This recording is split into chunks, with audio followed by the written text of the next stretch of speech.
Attendees are in listen-only mode. Hello and welcome to today's webinar. My name is Loretta Goodwin, Senior Director at the American Youth Policy Forum. Today I am joined by Scott Solberg, Associate Dean for Research at Boston University, and George Knowles, Communications Associate at AYPF, the American Youth Policy Forum. This webinar today is entitled The Art of the Webinar: Strategies to Maximize Research Dissemination and Outreach Efforts. We are going to discuss the tremendous opportunity this kind of technology presents for researchers to increase the impact of their work and design outreach efforts that translate their research to a global audience. And this audience includes fellow researchers, public policy officials, and the general public. We want to make this experience today as interactive as possible. But before we get started, just a few words about logistics. In the event of any technical difficulties, you may dial 1-800-263-6317 to reach GoToWebinar's technical support line. Also, if you happen to lose connectivity, please just go ahead and log back into the webinar. At any point during the webinar, you may type a question for our presenters in the questions box on your screen to the right, and we'll do our best to answer as many as we can. We will be recording the webinar, and the audio portion with all the slides will be posted on AYPF's website. When you exit the webinar, you will receive a very brief online survey about the webinar and its value to you. I would really encourage you to fill that out for us, please, and to send us your feedback, as this really does help us improve our programming. First today, we're going to hear from me, Loretta Goodwin, the Senior Director at AYPF. Then we'll transition to Scott from Boston University, who's going to discuss some of the reasons to use a webinar, as well as his own experience working with AYPF on an event. And we'll also hear from our Communications Associate, George Knowles, about how to create a successful webinar experience. Our objectives for today are to explain why using webinars can help with your dissemination of research and outreach. We also want to demonstrate how to create a successful webinar experience, and we want to describe how AYPF can assist you in all of these objectives. As I mentioned before, if you have a question, here's a visual to just explain to you to use the questions box at any time. Just type your question there, whether it's for Scott, Loretta, or George, and we will be happy to answer. But first, before we begin, we wanted to launch a polling question and find out how many of you have used a webinar to disseminate your research. And I'm about to launch the poll right now.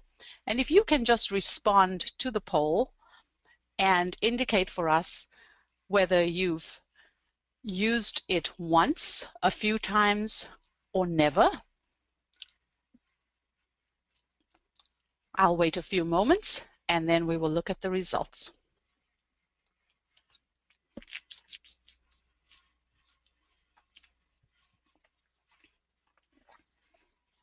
And the reason we're including a poll, as we'll come back to later, is that this is just one of the ways that you can engage your audience and really get people involved from the outset by just asking a few pertinent questions. You could also find out what status people are that are participating in the webinar, whether they're researchers or other kinds of educators, and get a good sense of your audience. I'm going to close the poll now. We have 8% at yes or once, 17% at a few times, and 75% of you have indicated that you have never used a webinar. So that gives us a good idea of where our audience is. We're now going to transition to hear from Scott about his experience working with AYPF on a webinar. And Scott, thank you so much for joining us today. We're delighted to have you with us, and I'll have you talk through your experience working with us. Thank you, Loretta. This is a great opportunity. I've been involved in doing webinars now for the last few years, and got in touch with your organization a couple of times, and was impressed with, as we're seeing even as you introduce this webinar, all of the steps that it takes to have an effective webinar experience, but was also struck by the fact that this is an opportunity to be able to take our research and disseminate it in a way that is easy to do, but can also reach a wide range of audiences, not just researchers, but also practitioners and policymakers. And so kind of the whole theme of wanting to have a webinar on it was just to kind of introduce this idea that as we're going about and we're writing our grants, or as we're going about writing any kind of programmatic times of work these days, they're always asking for what's the dissemination strategy. And I think that the webinar and this type of webinar experience where we're trying to really communicate and translate our work can be something that we can begin writing in more, just more frequently. Do you want to hit the next slide? Just kind of go over some of the areas that I think this can really hit on. Let's see. One of the ways is that we're as faculty, more and more we're being asked to start demonstrating the impact of our work. And so certainly from a research standpoint, we can use an H-index to say how many people are citing us. We can use the journal impact factor to say what's the quality of a publication outlets that we're looking at. But the other way in which we're really being asked to look at impact is to sell or to at least communicate our work in a way that other people can find relevant and meaningful. And I think that this is where the webinar really has its potential effect, is that we ought to be able to increase the visibility, the accessibility by demonstrating that we can communicate this in a way that policymakers can see immediately why it's important. We can communicate. I've had webinars where parents have been on it, and I can explain to that kind of an audience, but also we can explain it to agencies and community-based organizations that may be interested in the work. And that shows up in terms of their requests for publications, their requests that maybe we have a website, they're going to get more hits. And so I think that's one of the big issues. The other, as I mentioned, is around the grant applications, that when we're writing our grants, more and more of the dissemination efforts are also asking for impact. What are we going to do to try to put this into practice or try to have some kind of outreach activity? A lot of the NSF grants are asking for outreach as part of the grant process. And doing this type of a webinar allows us to immediately have that outreach. We can target specific populations, but we can also make it to a more general, large set of populations that we normally would not interact with. I also think it's exciting to be able to get feedback on some of the ideas. Sometimes it's just even how we're languaging it. And we can get immediate feedback even while we're preparing for publications or as we're trying to prepare for just other discussions. Using a webinar format, we can get immediate feedback. People can ask questions. I know when I do a lot of the webinars I've been doing have been on individualized learning plans, and have been struck by the different audiences' perspectives and confusion about some of the terms I'm using.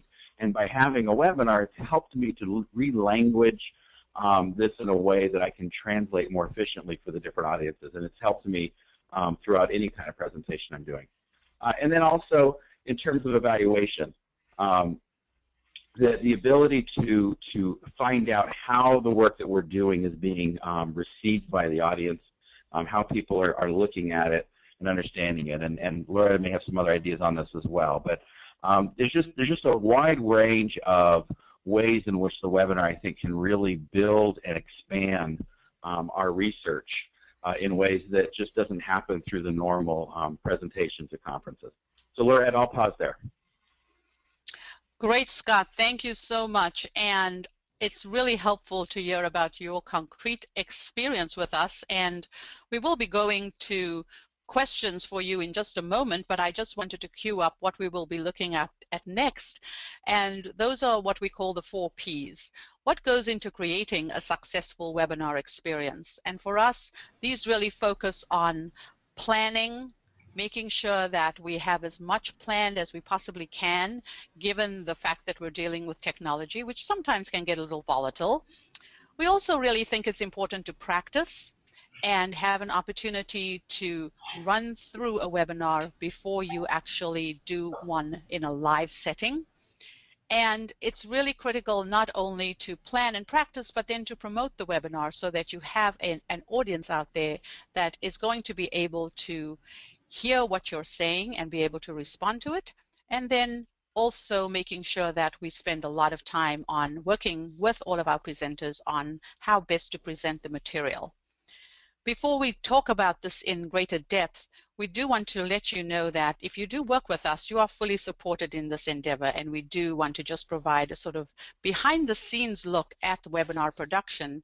And at this time, I want to bring in my colleague, our communications associate, George Knowles, who's going to be talking a little bit about webinar production and a look behind the scenes. George? Hi, thank you, Loretta. When I've been at AYPF for about a year now, and something that we've really worked hard on is making the quality of our webinars really top notch, and I think it's something that we excel at. I think it's really one of our signature events that we can provide. One of the things that we've noticed is that planning the webinar back to front is absolutely essential. Preparation is crucial.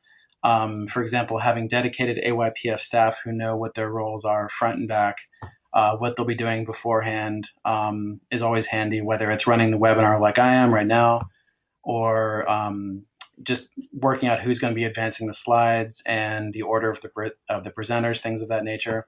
It's also good to have a backup system. As we've discovered in the past, it's good to have a sort of fail-safe to fall back on in case you run into any technology issues. We recommend having at least one other person on another server just in case the internet goes down or any technological issues like that. We also like to review our webinar recordings. They help us to just sort of get better at what we already do and refine our practices. We also get a lot of good feedback. We launch a post-webinar survey automatically after the webinar is finished. And that feedback really helps to inform our content and just our formatting and to really establish what our best practices are. And with that, I think it is now time for question and answer time. Yes, indeed it is. And this is your opportunity. If you have any questions at this time, that either for Scott or anything that George and I have said to date, please type your questions in the questions box. And I'll just launch off with one question for you, Scott. What about the time commitment? What kind of time commitment did you encounter as you worked with us in preparing for the webinar that you engaged with us? Well, yeah, and I think it comes back to what George was talking about production. I think what I've appreciated is, we're used to working in a research arena, and we use certain language in certain ways. And I think part of the time is preparing the PowerPoint slides and then getting feedback with respect to, does this look like it's going to translate well to a wider range of stakeholders?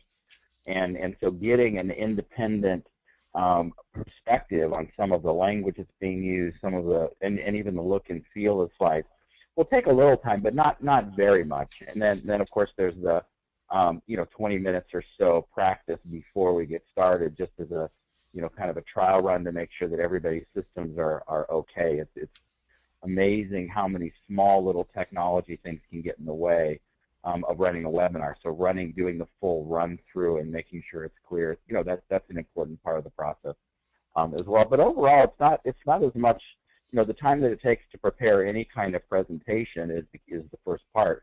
There's no more additional time than that. It's just the added benefit of having someone look over the slides beforehand and make sure that everything's on target messaging wise, and then a practice session. Great, thank you. And then also a question just around a concrete example. Do you have any examples where you have actually included what you've learned from webinars, or including a webinar in your grant applications? Right. So in terms of is your question in the sense of how has the webinar impacted kind of my communication and how we've been presenting? Is that the question? Yes. Yes. Yeah. Oh yeah, lots of ways. I mean, I think one of the things that we as I was talking about the research I've been doing and the AYPF has been you've been involved in is around individualized learning plans. And one of the big keys was, as we worked with disability populations and practitioners and policymakers, with a lot of confusion between the ILP and the IEP. And I was pretty well convinced in my head that I had it all figured out. And so was amazed at each webinar during the initial webinars having the first initial questions and learning that I had to pause right away because the inevitable question was, I'm not seeing it, I'm not getting the difference. And having to continually learn how to re-language and re-talk about it. And the comments would come right back because people are going to write, thank you, or yep, that makes sense. And so it allowed me to kind of see, well, what was the language I needed to be using to be able to translate this more effectively?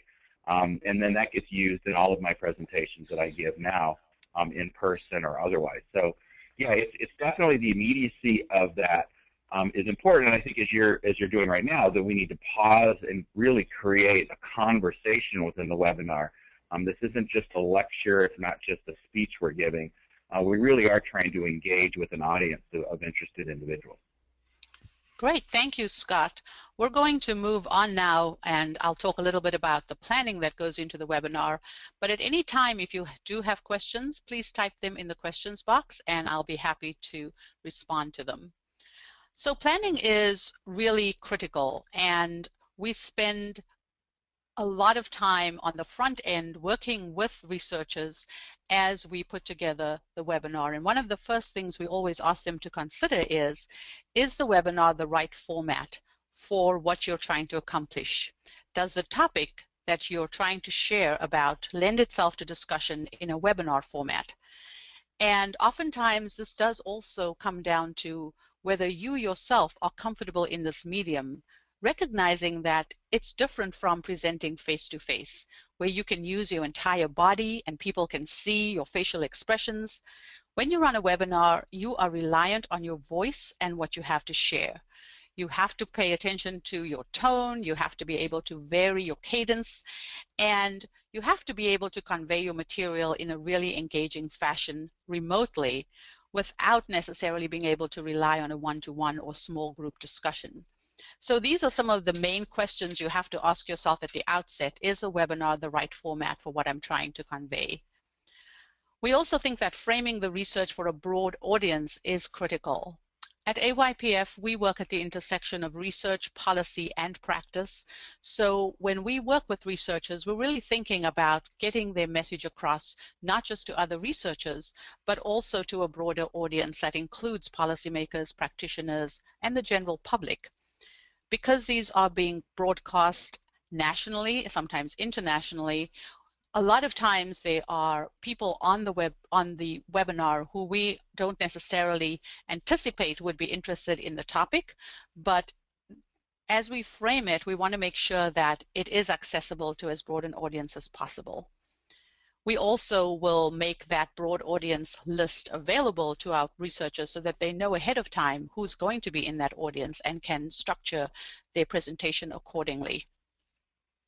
As part of the framing, we also work closely with researchers to pull out the key policy and practice messages and help them develop the content.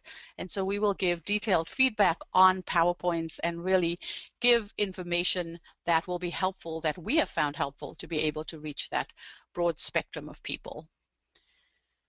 Another thing to consider as you're planning is which platform you will use. And at AYPF, we use GoToWebinar, which does allow for a variety of ways to engage with the audience. For example, as we started out, taking a poll.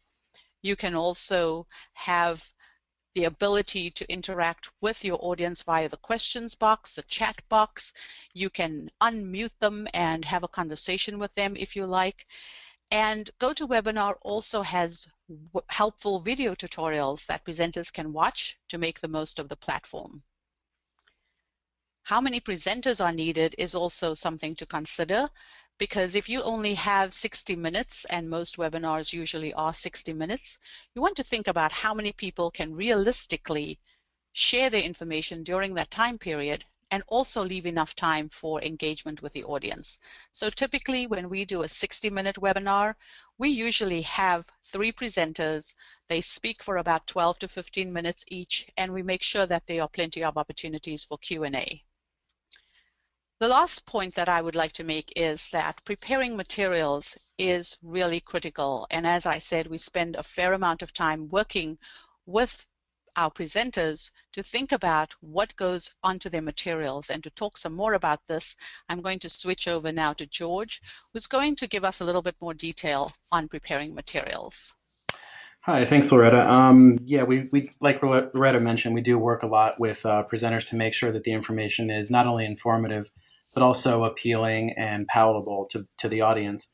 We generally found that about 10 slides or less, maybe in the 8 to 10 range, is about right where you want to be in terms of content. Anything else, anything longer than that per panelist tends to be a bit overwhelming.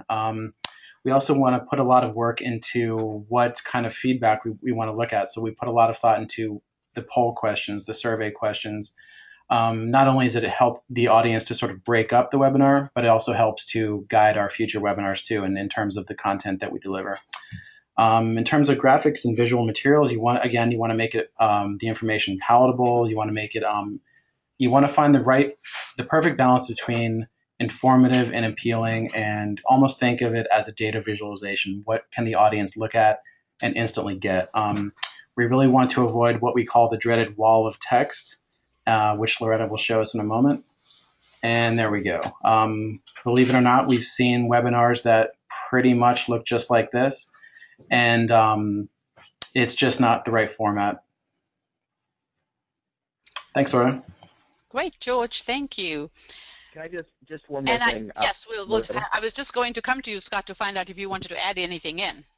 Yeah, just one quick thing. I just want to, George, just to clarify this. So what you're talking about is about 30 slides total for a 1-hour session, and you were describing that if you have 3 presenters, that would be about 10 slides each. Is that a fair summary? Yeah, I would say that's right. Mid 20s, so 25 to 30 usually. That's Yeah, the ideal. and less is more when it comes to words, but incorporating graphics and things. Yes, I'd say that the bullet points and the graphics help to illustrate the idea. The bullet points really do act as anchors for what you're going to then speak about. So I would resist the tendency to throw everything down on the page. Great. Great, thank you. Thanks. Following this slide, we are going to have another period of questions and answers. So if you have any questions, please do type them in the questions box on the right-hand side. And as we wait for those questions to come in, we wanted to talk a little bit about practicing and how critical it is to practice. In order to be right on target, as the graphic indicates there, we want to make sure that you have an opportunity to do what we call a dry run. And the dry run is a chance to practice the entire webinar as you would during the live session, but you would do it during a practice session, typically 2 or 3 days before, sometimes a week, up to a week before. We run the dry run with AYPF staff, with all the presenters on, and we also record the dry run. We have learned that it is always good to have a recording, an extra recording, just in case on the day of the webinar something goes wrong. We typically will then have a backup recording that we can edit and use to make sure that we have something to put on the website. We've also encouraged our presenters to review the video tutorials that I mentioned that GoToWebinar and other platforms provide. And what's helpful about this is that if you're not familiar, and 75% of you had indicated that you'd never done a webinar before, if you're not familiar with the webinar format, it's really helpful to be able to take the time to look at the video tutorials, to get a few tips, and to get a sense of this is what's going to be critical and important, and this is what I can skip over, this is something that I can spend more time on, and what's the best way that I can go about engaging with the audience. We typically will ask presenters to look at 1 or 2 video tutorials, but the reason we have the dry run is that we recognize that sometimes people just don't have the time, and so we spend the time to make sure that they get a chance to run through the whole presentation. It's also important that you practice your presentation in front of the mirror, and that way you can see how your delivery is progressing, and you can also hopefully put a smile on your face, because that does come through when you're actually talking on the webinar. The one thing that is sort of death by webinar is reading from a script. And so we always encourage our presenters not to read at all, but to use more of a conversational tone and to pretend that they're sitting there talking to one of their friends or one of their colleagues and just having a conversation, because it is immediately obvious to people when you are reading and when you are using a script. And having said that, I want to just give Scott a chance to see if he has any other comments, because he has been practicing with us several times. We had a practice session on Monday in order to do this webinar. And Scott, I don't know if you had any additional comments or tips that you wanted to add? Yeah, just briefly.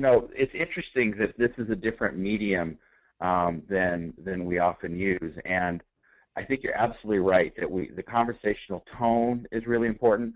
Also, I start to focus a lot on just the speed of my speech, and also the change in octaves, and trying to come up with some phrases.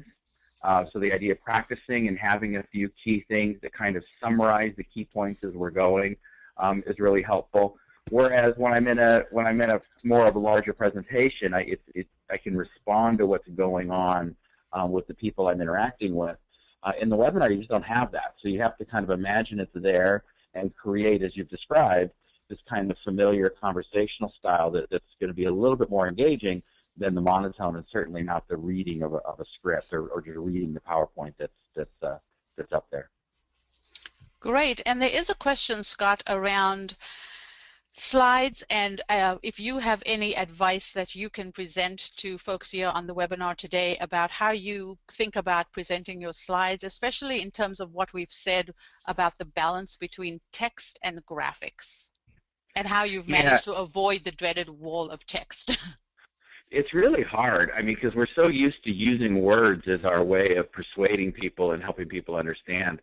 But it's really trying to simplify it down to the key points, starting with action verbs a lot of times, shortening, with the idea that that's the point of the webinar, is to have that conversation about what those points are. They really are kind of the lead-off points.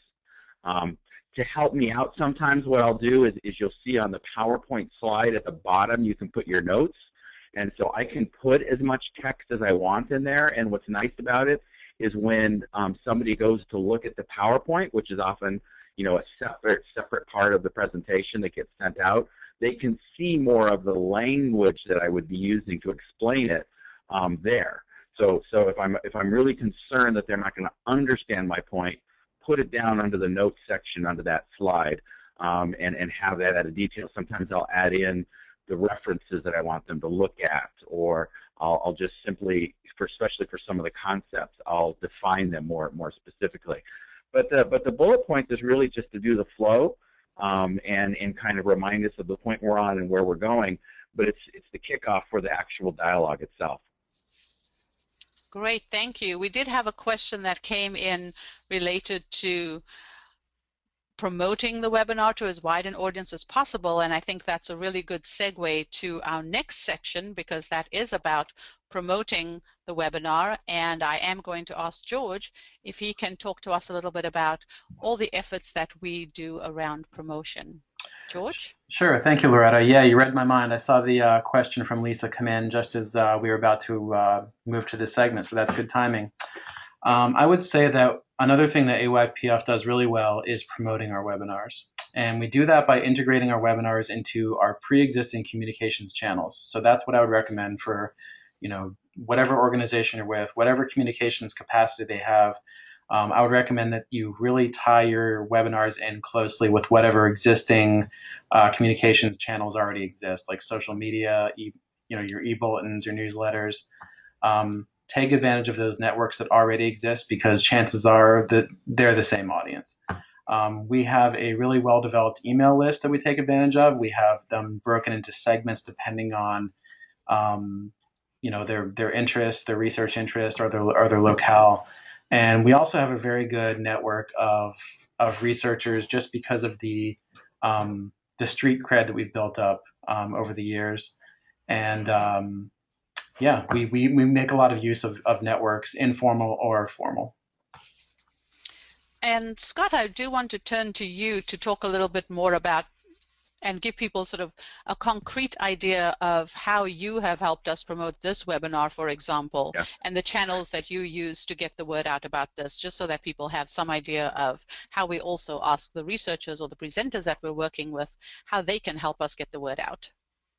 Right. So, using the networks is exactly the right answer. And so I know for our School of Education at Boston University, we have Twitter. So this has actually gone out a number of times on Twitter to let people know that it's going on.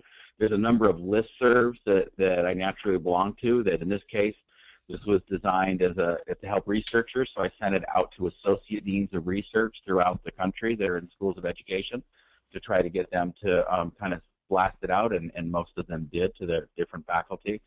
So it's really, it is looking at that. But I also want to bring out that there's a lot of organizations that I'm not connected to, and the reason why I was most intrigued with the work that you all do at AYPF is I'm trying to also in my research build new connections. And some of those new connections are going to be, as you said, you're working on both the research, the practice, and policy.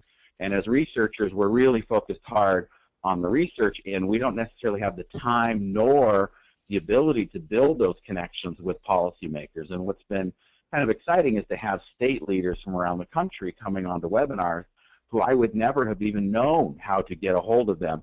But when you work with large organizations that have that as a mailing list, if the research is of interest, which a lot of our research is to a wider audience, that's the way we're going to get them connected, and then they're going to follow up with emails, and it helps not only build our credibility, but again, that impact of getting the word and our research out to this larger audience is really the goal, I think, in terms of how this webinar can be most useful. Yes, and I thank you, Scott. I will add that one of the things we also do is just recently we ran a day-long discussion group meeting here in Washington, D.C., working with the WT Grant Foundation, and what we did was announce this webinar to that audience, and from that we also garnered some people who chose to join us today. So that was another just word of mouth at one of our events that we took advantage of in terms of getting the word out about this event. We, like Scott said, are connected to a policy audience, and it's the one advantage of the webinars is that oftentimes we do events on Capitol Hill where we have forums on Capitol Hill, but then we also invite those presenters to repurpose their presentation and to do it as a webinar as well. And so even though we might do a lunchtime meeting on the Hill, we have the webinar as an opportunity to get the information out to a much broader audience. And we have about 10,000 folks on our mailing list, and that's who we blast out to when we are announcing our forums. And so we would get a fair number of people on a webinar if that topic is of interest to them.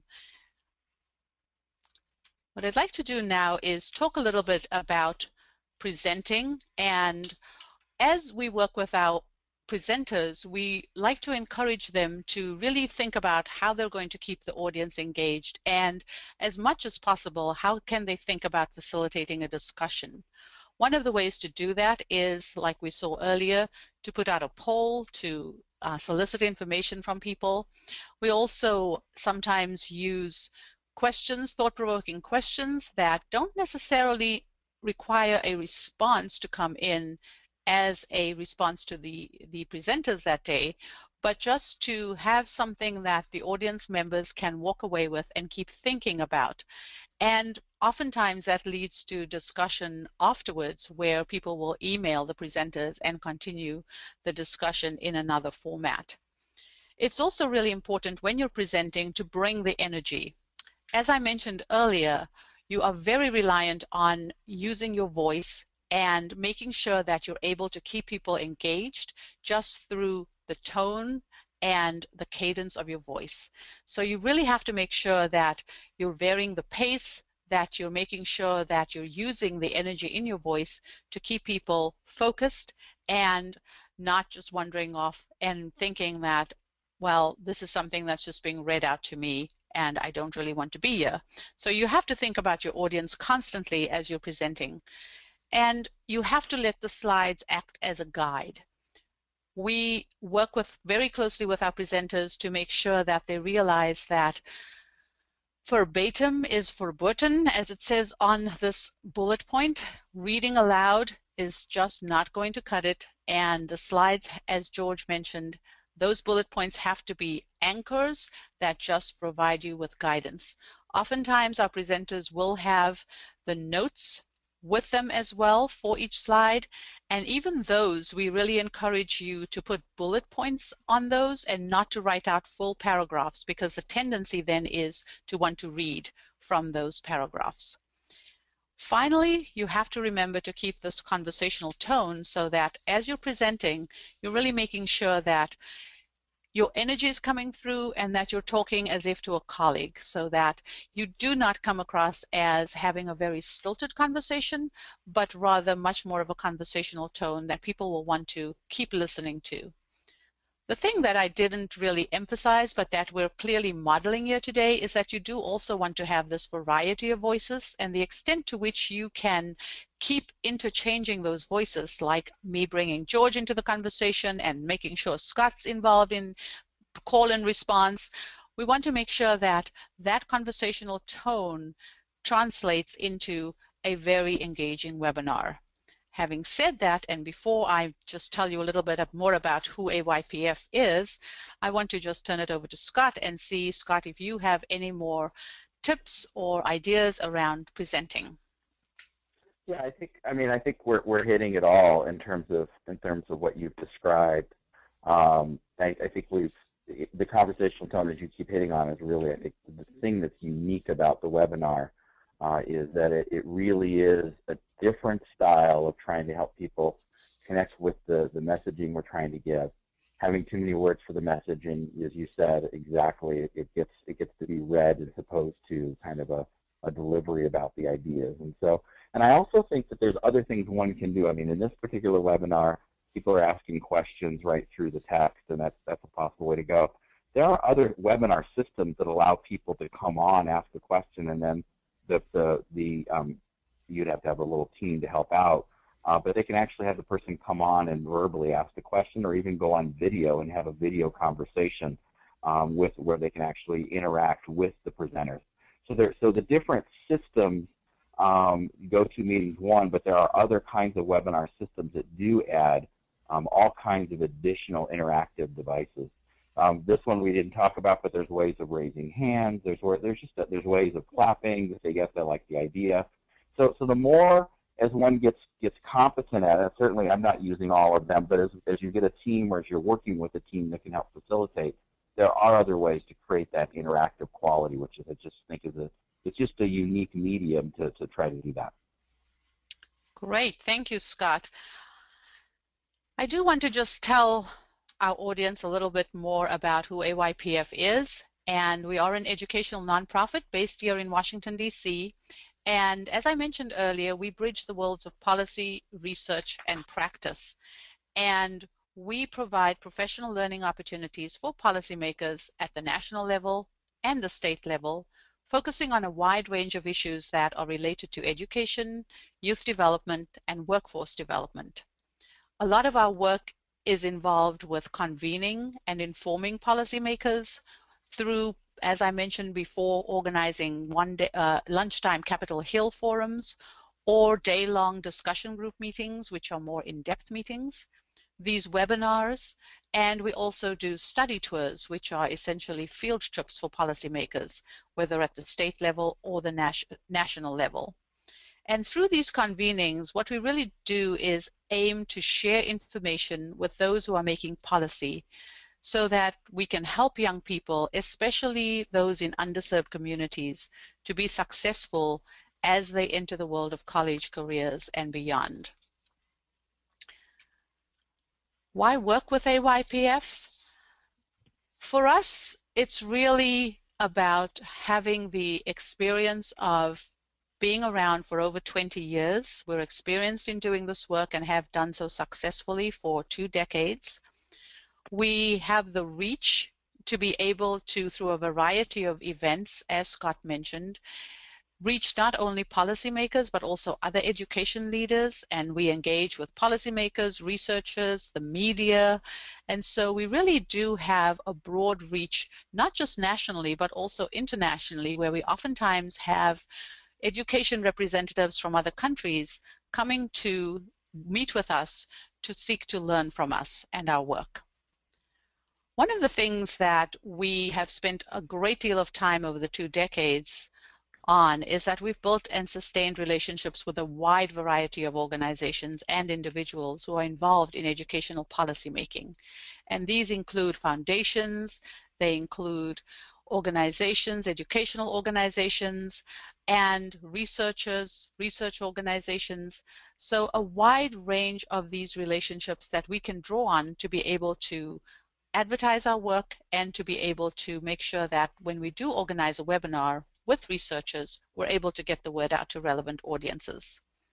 And finally, I would just emphasize that we do have a solid reputation for providing information in a non-partisan manner, and also for providing a safe space for people to engage in candid conversations.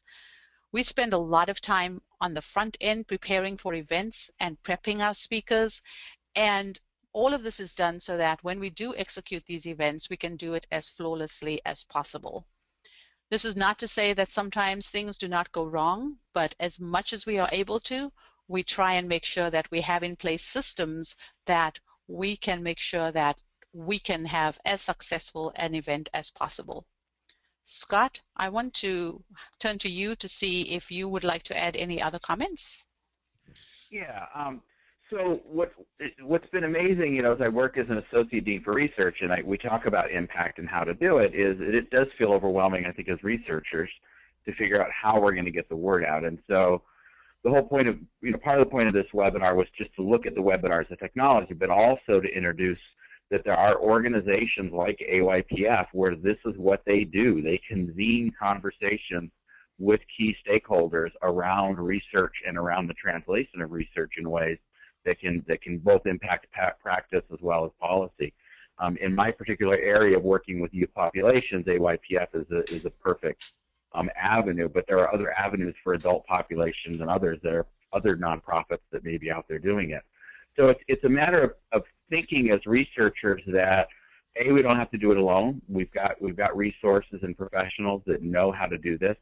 And in doing it, I guess part of the benefit for me has been that it's helping me not only reach different audiences, but it's also helping me learn how to translate my work in a way that can have maximum impact, so that when I am doing other presentations, I take the lessons I've learned by working with this wide range of stakeholders and working with a team like AYPF to just improve the quality of the presentations I'm making. Great. I think that's about that, and hopefully we have other questions coming up. Yes, we're waiting for folks to send in any questions, any final questions that you might have. But in the meanwhile, as we wait for a moment, I just wanted to also alert this audience to the fact that we are very excited that our next webinar that we're going to be doing is actually with a team of researchers, Alan Daly and Cara Finnegan, who have a new book out on the use of research evidence in policymaking. And they are going to be doing a presentation on a webinar on October 28th. So if you by virtue of joining us today, you'll be on our mailing list and you can look out for information on that webinar. But one of the things that I wanted to share about that webinar is, as we were preparing for that webinar, the framing process was really interesting because they are the editors of a book. And so we really had to think carefully about the fact that in an hour-long webinar, we could not advertise the entire book or talk about the whole book and really get into deep discussion on all of those points. So it became really critical to think about how we would scale back or choose what we were going to focus on, and then also how we could make that as visually appealing as possible. And so as we worked with the two researchers, we really wanted to draw out what is the best way to convey your research and how can we do that in as innovative a way as possible. And that does actually tie in with one of the questions that we're getting is, how is this an innovative medium, Scott, in terms of the work that you've been doing, and how have you been able to make this into more of an innovative way of sharing the research that you're doing? Well, for me personally, it's really the biggest advantage has been the wide range of stakeholders. And as you mentioned, you have been able to provide kind of a list of who the different people are that are on the call. And what that's forced me to do is really think about my messaging ahead of time for if I do have state policymakers, how is it that what I'm talking about and what I'm dealing with, how does that really relate? How can I relate it in a way that's most meaningful? And then, as I've also said, I'll have parents or I'll have other parent action groups that are on the call and thinking about it from their perspective.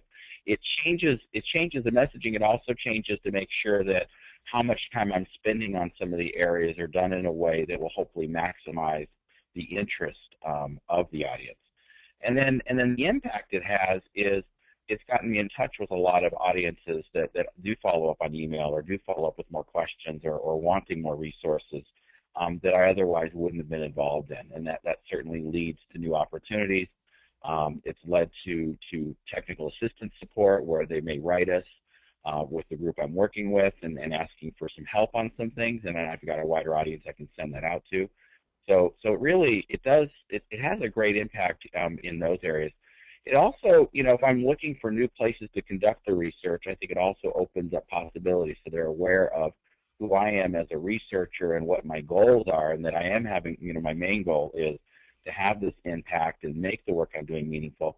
And so it also can open up some possibilities, and I've certainly worked with some organizations since that are interested in follow-up research or other kinds of activities or grant writing and things.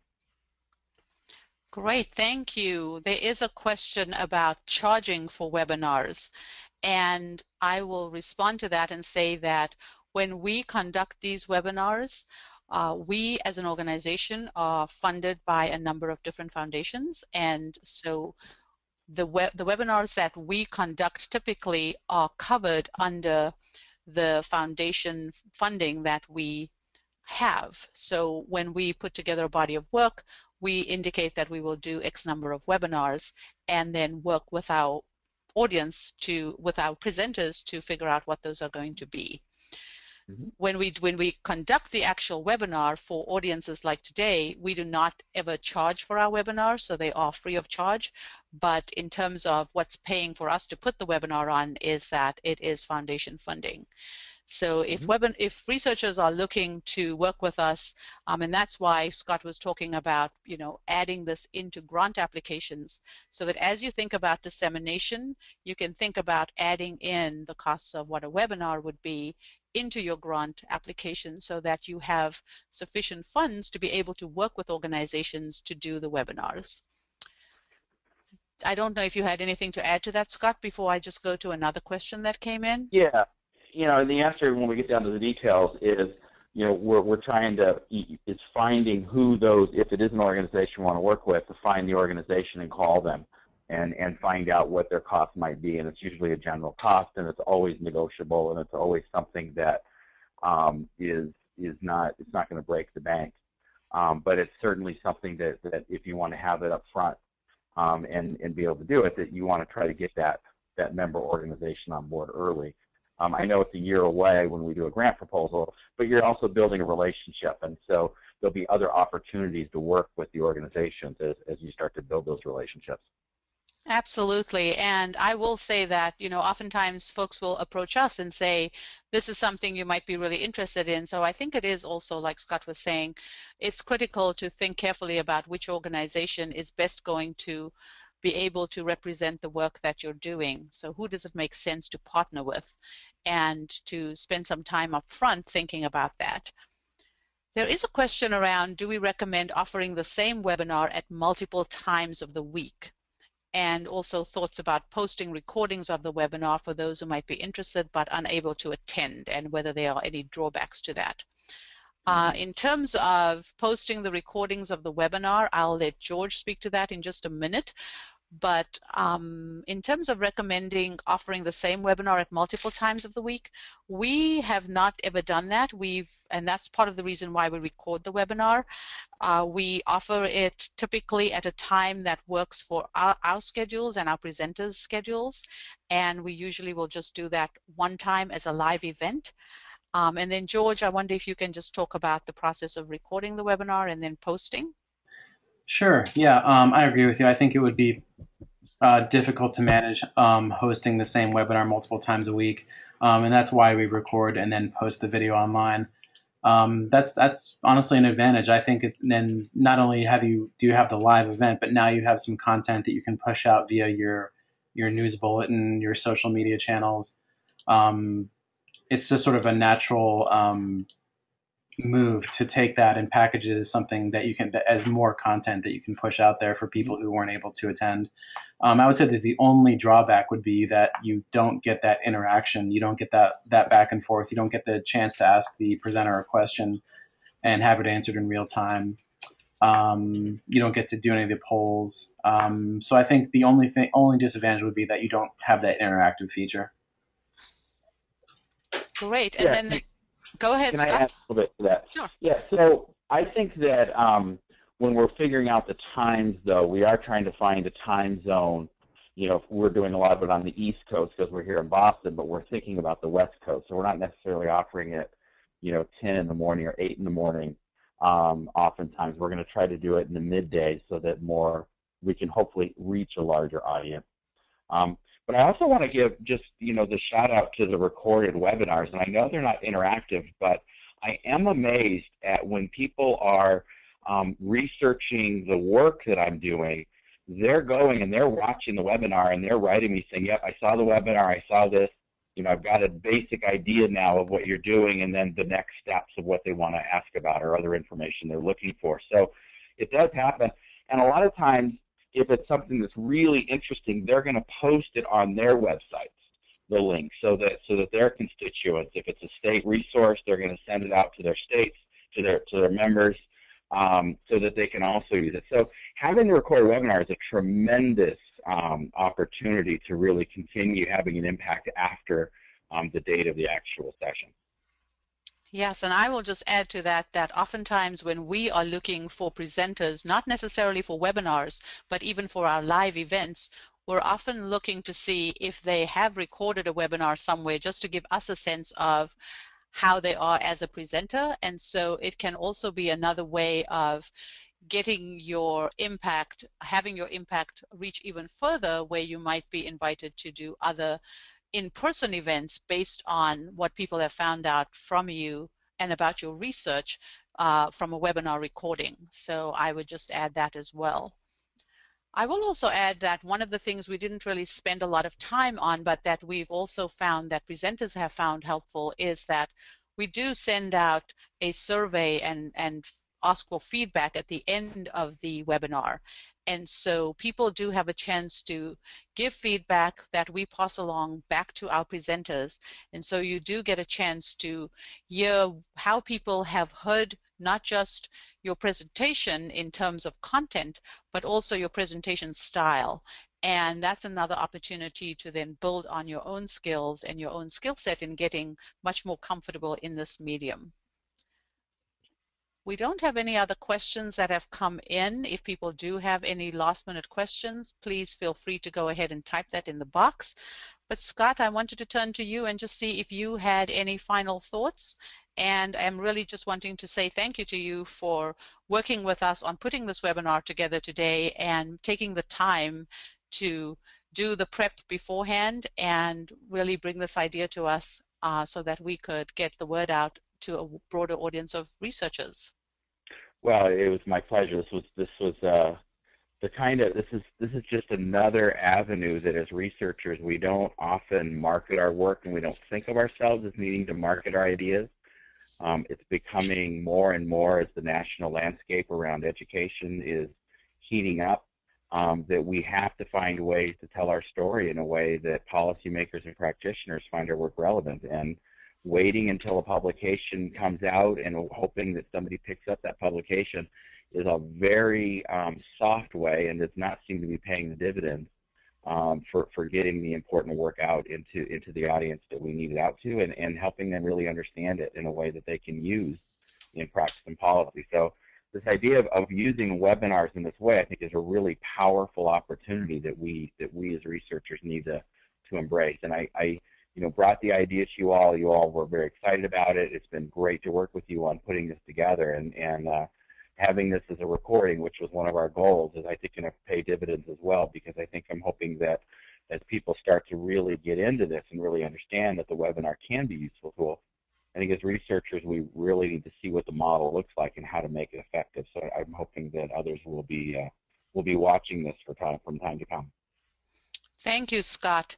And I just thought of one other piece we didn't really talk about, and that is that you no longer need to travel to a particular location to be able to share your research. Scott is right now in Boston. George and I are in Washington, D.C.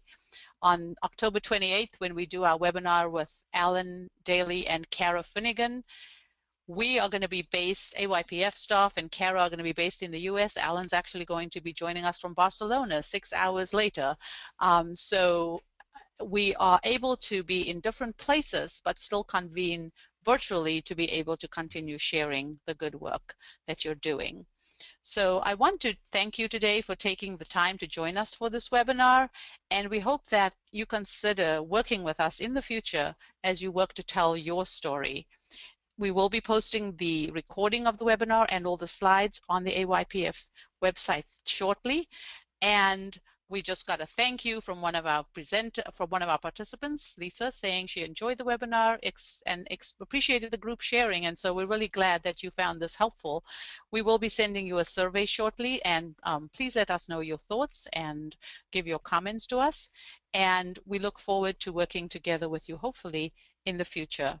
A big thank you to George and especially to Scott for joining us today, and we look forward to ongoing collaboration with you, Scott. Thanks once again, everyone, for attending the webinar, and goodbye. Thanks, Laura. Bye-bye. Bye-bye.